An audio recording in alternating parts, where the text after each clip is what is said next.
Hey, today I'm going to be setting up some more feeding for my honeybees because we're in the fall and there's hardly anything left for the bees to eat, so we're going to help them out. Stay tuned.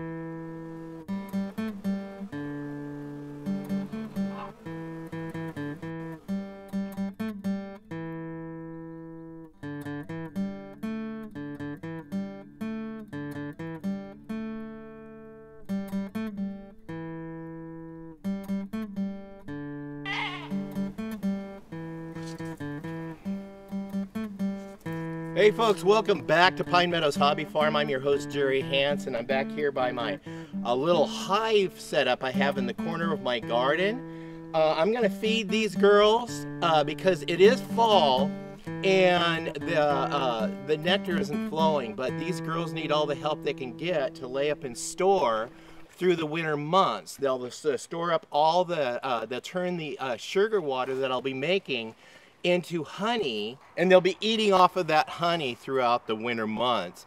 I still have to wrap the hive. We'll do that next month as the temperatures get colder and try to protect it from moisture also. These are things I do to winterize my hives. I got the main apiary over here that we're going to be doing too. So let's go get some buckets of sugar water made and we'll set them out. So here in my utility room, we have the utility sink. I can just fill up this 5-gallon bucket full of water and sugar. So the portions I'm using is 50% water to 50% sugar. So you're going to do half and half, and we're going to mix it up. Let's do this.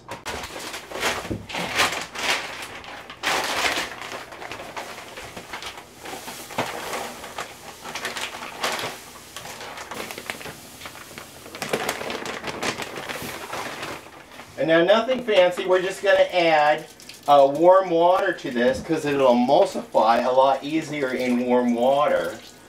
And we just fill the water up to where it's the same level as the sugar because you want a 50-50 ratio for your sugar. Because what that does is it gives us a nice thick consistency like a syrup. So in the springtime, when the nectar's flowing, it's a little bit thinner, so your water would be more than your sugar. But this time of year, you want it as thick as possible because one thing that is deadly to a hive is moisture. Moisture will it'll ruin your whole colony. So we try to give the bees, keep that moisture level down, so this is easier for the bees to evaporate with their wings and be able to turn it into usable honey laid up in store. This stuff we won't harvest for ourselves, our own use. This is specifically and only for the bees to keep them alive throughout the winter months. So now I'm just going to use a serrated spoon and we're just going to make sure that it's mixed in really well and turn it into that syrupy consistency. Now if we get in the winter, we will not give them liquid sugar in the syrup consistency. There's a couple of different methods that beekeepers will feed their bees through the winter. I myself will pour what they call a driver sugar onto the top inner cover and turn it into a feeder, and they'll go up there and take the dry sugar and mix it with what moisture they glean naturally from the environment around them, and they'll make honey, and that will help them through the winter months. Now this is turning in a nice thick consistency, and this is what I want. And this will help the bees process it a little bit better because the thicker it is, the better it is for the bees, especially this time of year. Make sure we got all the sugar. You don't need to fill the bucket all the way up.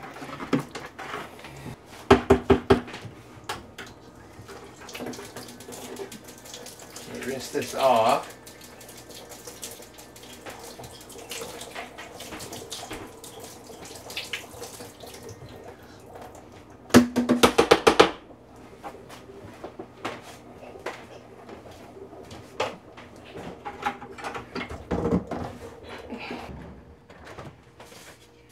And now I'm going to add another component to this bucket. We're going to go up to the barn.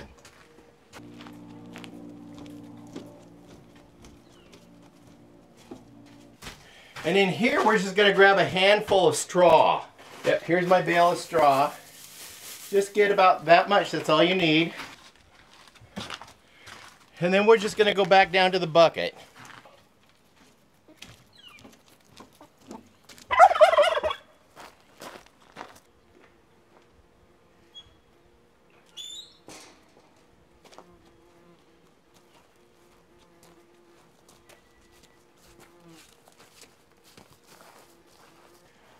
And we just drop it into the bucket.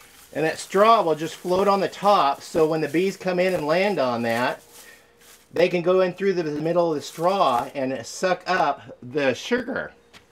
So they won't drown in the syrup. So this is ready. We're going to go ahead and set it in place.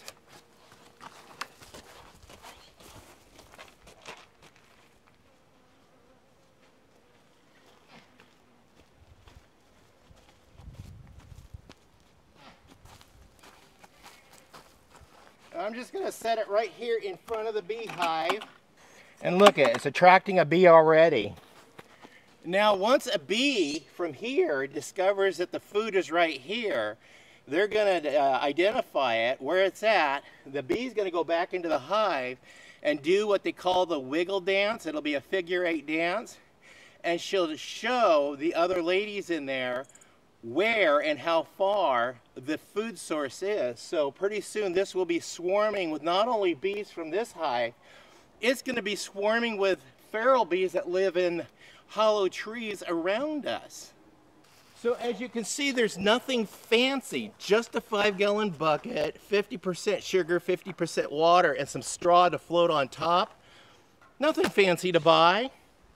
And there you have a bee feeder. And pretty soon we'll come back and check on that later and just show you how many bees that has attracted. But let me take you over to my main apiary and show you how successful my other bee feeder, identical to this one, has done. Since I dug out the sediment out of my pond a few months ago and refilled it, the turtles have moved back in, and we've got these great big frogs in here too. There's a frog right there. And there's another one over there.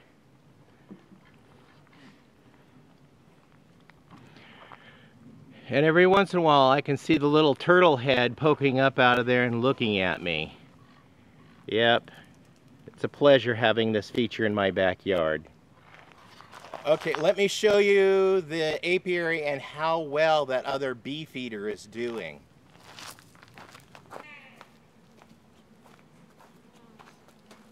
You know my motto, save the bees, save the world. We need these girls. So here's my hives. I got them clustered together so it's going to be easier for me to wrap them for the winter months, because I'm just going to put the styrofoam sheet insulation around them here and then winterize them, because I don't have the resources right now to build the shed I want to build to house them in through the winter months. That's still another future project. But here is the bee feeder. I put this out the day before yesterday. It was half filled. It looks like it's empty, and I need to replenish that and give them some more nutrients. But I can't remove this until tonight when the bees have gone to bed. And when the sun sets, the bees will go home, and I will be taking care of the feed. But in the meantime, I'm going to go get another bucket and set another full bucket here and swap it out with this one later.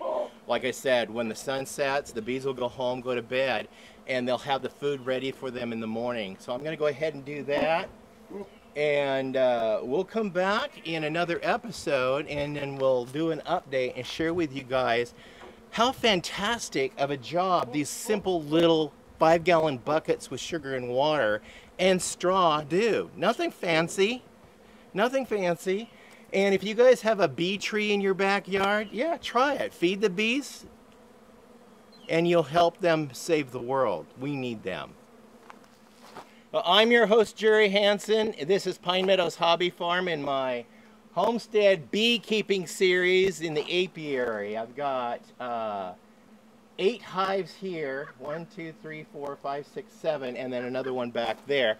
Plus, I've got my 9th hive over there in the garden. So I've had a really successful year of beekeeping, and I discovered this simple method of feeding them. Please stay tuned to more videos. You could do that by subscribing, then clicking that bell icon. That'll alert you to new videos as I do upload them. Give us a thumbs up, like the show, click that share button. Sharing our videos on your social media platforms helps spread the news on what you guys can do to help save these girls. You know, we need them. We really need them. Please be safe. Always be kind. We'll see you guys in the next adventure. Bye-bye now.